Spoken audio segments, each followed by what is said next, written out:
Telugu young directors ఛానల్కి స్వాగతం సుస్వాగతం. గత వారం రిలీజ్ అయినటువంటి నాగ చైతన్య, సాయి పల్లవి యాక్ట్ చేసినటువంటి తండేల్ అనే సినిమా విశేషాల గురించి ఈ ఎపిసోడ్లో తెలుసుకుందాం. దేశవ్యాప్తంగా సంచలనం సృష్టించి మంచి చిత్రంగా నిఖిల్ లాంటి హీరోని కూడా పాన్ ఇండియా స్టార్ని చేసినటువంటి కార్తికేయ 2 సినిమా దర్శకుడు చందు మొండేటి దర్శకత్వం వహించినటువంటి దర్శకత్వం వహించినటువంటి చిత్రం. దాని విశేషాలేంటో ఇప్పుడు తెలుసుకుందాం. సినిమా విశేషాలు తెలుసుకునే ముందు నా చిన్న రిక్వెస్ట్ కూడా వినండి. కొత్తగా వచ్చే దర్శకులకి, రచయితలకి కథా నిర్మాణంలో లేదా పాత్రని క్రియేట్ చేసే పద్ధతిలో, స్ట్రక్చర్ని వివరించే క్రమంలో వాళ్ళకి అర్థమయ్యేటందుకు, వాళ్ళలో ఆలోచన కలగజేసేందుకు చేసిన ప్రయత్నంగా ఈ ఎపిసోడే కానీ సినిమాకి ప్రమోషన్ కాదు, లేదా సినిమా బాగాలేదని విమర్శించే విషయం కూడా కాదు. ఇది కేవలం ఎడ్యుకేషన్ పర్పస్. కొత్త దర్శకులు, కొత్త రచయితలు లేదా సినిమా అభిమానులు సినిమా యొక్క విశేషాలను తెలుసుకోవటానికి చెప్పే ప్రయత్నంగా భావించాలని నా ఫస్ట్ రిక్వెస్ట్. కథలో ఏ అంశాలు ఉన్నాయో, ఎలాంటివి జరిగాయో, మ్యాజిక్లు జరిగాయో ఒకసారి మనం విశ్లేషించుకుందాం. సింపుల్గా కథ చెప్పుకుందాం. మత్స్యలేశం అనే ఒక గ్రామంలో మత్స్యకారుల జీవితంలో జరిగినటువంటి ఒక యథార్థ గాథకి చిత్రరూపం. అంటే ఒక 20 మంది జాలర్లు గుజరాత్ ప్రాంతంలో, అంటే అరేబియా మహాసముద్రంలో వేటకెళ్ళినప్పుడు పొరపాటున పాకిస్తాన్ జలాల్లోకి వెళ్ళి తప్పిపోతారు. వాళ్ళు రిలీజ్ అవుతారు. తర్వాత ఆ రిలీజ్ అయినటువంటి ఈ ఇన్ఫర్మేషన్ తీసుకుని దాని మధ్యలో ఒక లవ్ స్టోరీని అల్లి ఒక కథగా తయారు చేశారు. ఇది మంచి ప్రయత్నమే. లవ్ స్టోరీయే కాదు, రకరకాల జీవితాలు కూడా ఉంటాయి. అంటే ఒక సమాజంలో జరిగినటువంటి ఒక అంశాన్ని లేదా వచ్చిన ఒక వార్తని, ఒక ఇన్ఫర్మేషన్ తీసుకుని దాన్ని కథగా ఎలా మలుచుకోవాలి అంటానికి ఇది ఒక చిన్న ఉదాహరణగా ఉపయోగపడుతుంది. దర్శకుడు చేసిన ప్రయత్నాన్ని మొట్టమొదట నేను అభినందిస్తున్నాను. ఒక ప్రేమ కథని స్క్రీన్ మీదకి తీసుకురావటానికి ఎటువంటి చర్యలు తీసుకోవాలో నేను ముఖ్యంగా చెప్తున్నాను. ఈ సినిమాలో ప్రేమ కథ అన్న పార్ట్ని నేను హైలైట్ చేస్తున్నాను. ప్రేమ కథని తీసుకురావటానికి, ప్రేమికుల మధ్య ఎమోషన్ని బాగా డెవలప్ చేయటానికి, ప్రదర్శించడానికి దర్శకుడు విజువల్గా స్టోరీని చెప్పడానికి చేసిన ప్రయత్నం నిజంగా హ్యాట్స్ ఆఫ్.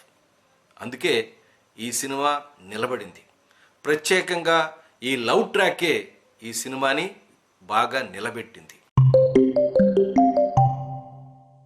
మత్స్యలేశం అనే గ్రామంలో ఒక 20 మంది మత్స్యకారులు ఉంటారు. వాళ్ళల్లో రాజు అనే అతను ఒకడు. రాజుకి ఆ తర్వాత సత్యకి చిన్నతనం నుంచి ప్రేమ లేదా స్నేహం ఉంటుంది. ఆ తర్వాత అది ప్రేమగా మారుతుంది.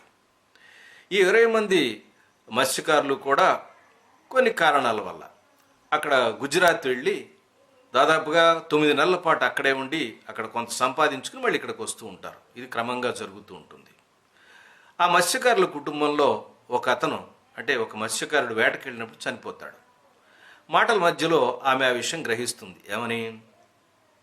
ఇలా వేటకెళ్తే మనుషులు చనిపోతారు, జీవితం మీద సరైనటువంటి గ్యారంటీ ఉండదు. కాబట్టి నువ్వు వేరే ఊరు వెళ్ళొద్దు, లేదా వేటకెళ్ళొద్దు, మానేసే అనేటువంటి ఒక రిస్ట్రిక్షన్ పెడుతుంది. హీరో ఆమెకి ప్రామిస్ చేస్తాడు. కానీ ఆ ప్రామిస్ని ఒట్టు తీసి గట్టు మీద పెట్టి మళ్ళీ వేటకి గుజరాత్ వెళ్ళిపోతాడు. సో వెళ్ళిపోయినటువంటి రాజు మళ్ళీ తిరిగి వచ్చాడా? ఈ ఇద్దరు ప్రేమికులు కలిశారా? మరి తిరిగి రాబోతే రాజు యొక్క జీవితం ఏమైంది?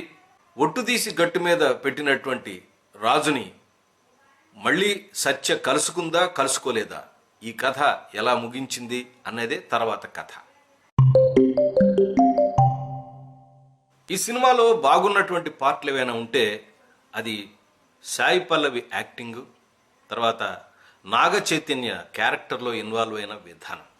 వీళ్ళ మధ్య ప్రేమ బలపడటానికి, ప్రేమ ఉండటానికి రకరకాల ప్రతీకాత్మకంగా సజెస్టివ్గా రకరకాల షార్ట్స్ను కూడా దర్శకుడు తీశాడు. మన సినిమాల రివ్యూలు చూస్తున్నటువంటి ప్రేక్షకులకి సాధారణంగా నేను అడిగేటటువంటి ఒకే ఒక ప్రశ్న, అదే ఇది ఎవరి కథ, దేని గురించి కథ. దేని గురించి కథ అన్న ఒక క్లారిటీ ఉండాలి. ఎవరి పాయింట్ ఆఫ్ వ్యూలో కథ చెబుతున్నాం, ఎవరి కథ చెబుతున్నాం అనేది కూడా మనకి క్లియర్గా ఉండాలి. సినిమా ఓవరాల్గా చూసిన నాకు ఇది సత్య కథ, అంటే సాయి పల్లవి యాక్ట్ చేసినటువంటి సత్య క్యారెక్టర్ యొక్క కథగానే నాకు అనిపించింది. రాజు క్యారెక్టర్ లిటిల్ బిట్ అక్కడక్కడ పడుతూ లేస్తూ ఉండి కొంచెం ప్యాసివ్గా ఉండటం వల్ల ఆ క్యారెక్టర్కి రావాల్సినటువంటి హైప్, అంటే నేషనల్ లెవెల్లో ఒక స్టార్గా నాగ చైతన్య ప్రయత్నాలకి గండి కొట్టిందని చెప్పచ్చు. ఎందుకంటే సినిమా ప్రారంభం, నేను మొదటి నుంచి చెప్తున్నాను, సినిమా ప్రారంభం ఎవరితో చేస్తారో, అంటే అలా చేస్తే ఇది కాదా ఇంకో సినిమాలో లేదా అని అడగండి. ఇన్ జనరల్ సాధారణంగా ఎవరి కథ అయితే వాళ్లతోనే స్టార్ట్ అవుతుంది. మీరు ప్రారంభ సన్నివేశాలు చూసినట్టయితే సినిమా సత్య ఒక రైల్వే స్టేషన్లో కూర్చోవడంతో వాళ్ళ నాన్న తీసుకెళ్ళటంతో స్టార్ట్ అవుతుంది. ఎందుకు తీసుకెళ్ళాడు ఏంటి విషయం అంతా కథ అంతా ఫ్లాష్ బ్యాక్లో అయ్యేసరికి ఒక గంట కథ అయిపోయింది. గంట కథ తర్వాత అసలు సినిమా కథ స్టార్ట్ అవుతుంది. అంటే సినిమా వాళ్ళు అనుకున్న కథ, అంటే 20 మంది మత్స్యకారులు వెళ్ళటం, అక్కడ చిక్కుకుపోవటం, ఆ తర్వాత వాళ్ళు రాగలేకపోవడం, తర్వాత బయటికి రావటం, ఈ కథ తర్వాత స్టార్ట్ అవుతుంది. ఈ రెండు కూడా ఉన్నట్టు ప్రాబ్లం, ఈ సినిమాలో ఉన్న ప్రాబ్లం ఏంటంటే రెండు పార్ట్లలాగా, అక్కడి నుంచి ఒక పార్ట్ ఇక్కడి నుంచి ఒక పార్ట్ లాగా అనిపిస్తుంది. ఇది కథా నిర్మాణంలో ఉన్నటువంటి చిన్న లోపం. ప్రధానంగా నేను చెప్పుకోవాల్సింది ఏంటంటే ఈ సినిమాలో background music, camera work, art department వర్క్ను కూడా నేను అప్రిషియేట్ చేయగలను. కానీ ఒక సందర్భంలో ఆ శివుడి యొక్క బొమ్మను పెట్టినటువంటి ప్రాంతంలో చాలా గజిబిజిగా సరిగ్గా ఆర్గనైజ్డ్గా లేదు. అది కనుక కొంచెం ఇంకా ఆర్టిస్టిక్గా పెడితే అద్భుతంగా ఉండేది. అలాగే బ్యాక్గ్రౌండ్ స్కోరు, తర్వాత సాంగ్స్ ఈ సినిమాకి ఒక ప్లస్ పాయింట్. అలాగే కెమెరా వర్క్ అనేది అద్భుతంగా ఉంటుంది. విజువల్గా తీసుకురావటం, కొన్ని ప్రత్యేకమైన విజువల్స్, డైరెక్టర్ చెప్పినటువంటి కొన్ని రిఫ్లెక్షన్ షాట్స్ కానీ అద్భుతంగా ఉంటాయి. ఇది ప్రేమ కథని తీసేటువంటి ప్రతి దర్శకుడు కూడా తీసుకోవాల్సిన జాగ్రత్త. నాకు బాగా నచ్చినటువంటి మరొక అంశం ఏంటంటే చిన్నప్పుడు యొక్క కథ, అంటే వీళ్ళ ప్రేమ ఎక్కడి నుంచి స్టార్ట్ అయింది అని చూపించడానికి ఒక సాంగ్ని పెట్టుకుని సాంగ్లో విజువల్స్లో చూపిస్తారు. చిన్నతనం నుంచి వాళ్ళు కూర్చోవటం, క్రమంగా 17-18 ఏళ్ళు వచ్చిన తర్వాత ఆ తర్వాత ప్రజెంట్ స్టేజ్కి, ఇలా 3 స్టేజెస్ని చూపించారు. ఇంతకుముందు కొన్ని చిత్రాల్లో చాలామంది దర్శకులు చిన్నపిల్లల కథలు చూపించి రకరకాల సీన్లు రాసి ప్రేక్షకులను విసిగించి బాక్సాఫీస్లో తమ డబ్బాలను తామే ఇంటికి పట్టుకెళ్ళిపోయారు. అలా కాకుండా సాంగ్లో విజువల్స్ ద్వారా చిన్నతనం నుంచి వీళ్ళ మధ్య ప్రేమ పుట్టింది లేదా స్నేహం పుట్టి అది ప్రేమగా పరిణమించింది అనేటువంటి పరిణామ క్రమాన్ని చూపించడం ఒక మంచి ప్రయత్నం.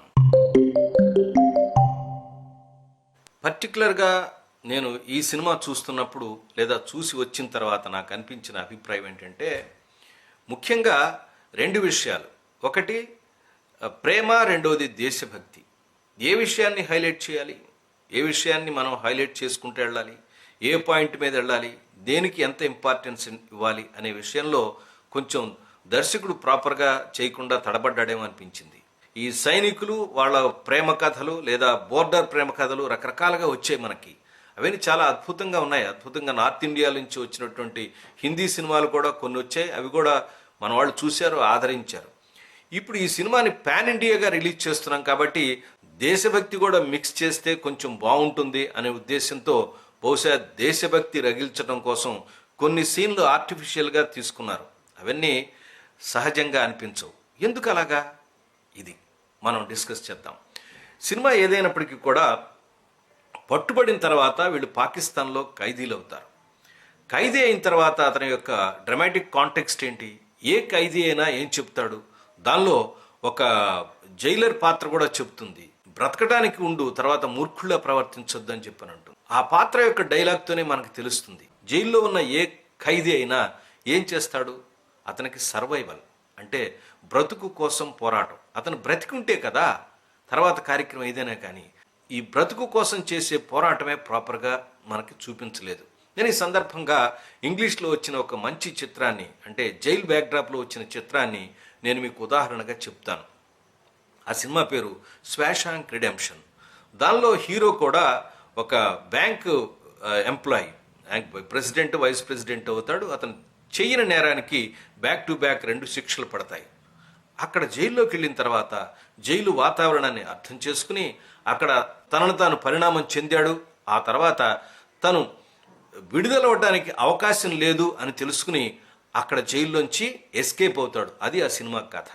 ఇక్కడ కూడా జైల్లో పడ్డ ఖైదీలు బ్రతకడం కోసం చేసే పోరాటం, 2 దేశాల మధ్య ఉన్నటువంటి వైవిధ్యం, అంటే పాకిస్తాన్లో మన భారతదేశంలో, ఒక దేశం గురించి మరొక దేశంలో ప్రజలు ఏమనుకుంటున్నారు, వాళ్ళ యొక్క ఆలోచన విధానం ఎట్టా ఉంది అని చెప్పటానికి, లేదా ఒక తండేలుగా తన యొక్క మెచ్యూర్డ్ క్యారెక్టరైజేషన్ ద్వారా అక్కడ ఖైదీలలో లేదా అక్కడ ఉన్నటువంటి వ్యక్తులలో మార్పు తీసుకురావడానికి చేసే ప్రయత్నం కనుక ఉన్నట్టయితే సినిమా మరొక లెవెల్లో ఉండేది. అలా కాకుండా చాలా ఈజియెస్ట్గా దేశభక్తికి సంబంధించినటువంటి ఫోర్స్డ్ సన్నివేశాలతో ఇది కొంచెం మనకి బోర్ కొట్టింది. ఇది ఫోర్స్డ్ సన్నివేశాలని లేదా ఇలా ఉండటానికి కారణం ఏంటి, మీకు ఎందుకు అలా అనిపించింది అనిపించవచ్చు. నేను ఒక పాయింట్ చెప్తాను. ఏ సన్నివేశాన్నైనా సరే 1కి 2 సార్లు కనుక చెప్తే అక్కడ కంటెంట్ ప్రాపర్గా మైండ్లో లేదు అని అర్థం, ప్రాపర్గా రీసెర్చ్ చేయలేదు అని అర్థం. నాకు అనిపించింది ఇక్కడ జెండాకి సంబంధించినటువంటి ఫస్ట్ సీన్లో వాళ్ళు ఇంట్రడ్యూస్ అయినప్పుడు విలన్స్ 2 క్యారెక్టర్లు ఎస్టాబ్లిష్ చేయడానికి గోడ మీదటువంటి మన జెండా కానీ మన నెంబర్ ఉంటే దాని మీద మూత్ర విసర్జన చేస్తారు. మళ్ళీ అలాంటి సీనే తర్వాత కూడా వస్తుంది. అంటే ఒక అంశాన్ని 2 సార్లు చెప్పారంటే అది రిపీట్ కనుక జరిగితే మ్యాటర్ మైండ్లో లేదు అని అర్థం. కాబట్టి ఇలాంటి తప్పిదాలే సినిమాకి ప్రాబ్లంగా అవుతాయి. కొన్న రేంజ్ లేదు. ఒకవేళ గనక ఆ పర్టిక్యులర్ బ్లాక్ ఏదైతే జైలు జీవితాన్ని గనక, అంటే జైలు జీవితంలో అతని యొక్క డ్రమాటిక్ కాంటెక్స్ట్ ఏంటి, అంటే హీరో యొక్క డ్రమాటిక్ కాంటెక్స్ట్ ఏంటి, ప్రధాన పాత్ర తండేల్, అక్కడ జైలర్ పాత్ర కూడా చెప్తుంది లాస్ట్లో వీడు తండేల్ రా తిరిగి వెళ్ళాడు అని. ఈ తండేల్ తన జాతితో అంటే 20 మందితో అక్కడ చిత్ర విచిత్రంగా ఉన్నటువంటి లేదా వేరే జైల్లో ఉన్న జైలర్ల యొక్క జీవితాలని వాళ్ళ ఆలోచన విధానాన్ని మార్చి ఒక ముద్ర, అంటే భారతీయుడిగా తన ముద్ర గనక వేసినట్టుంటే అద్భుతంగా ఉండేది.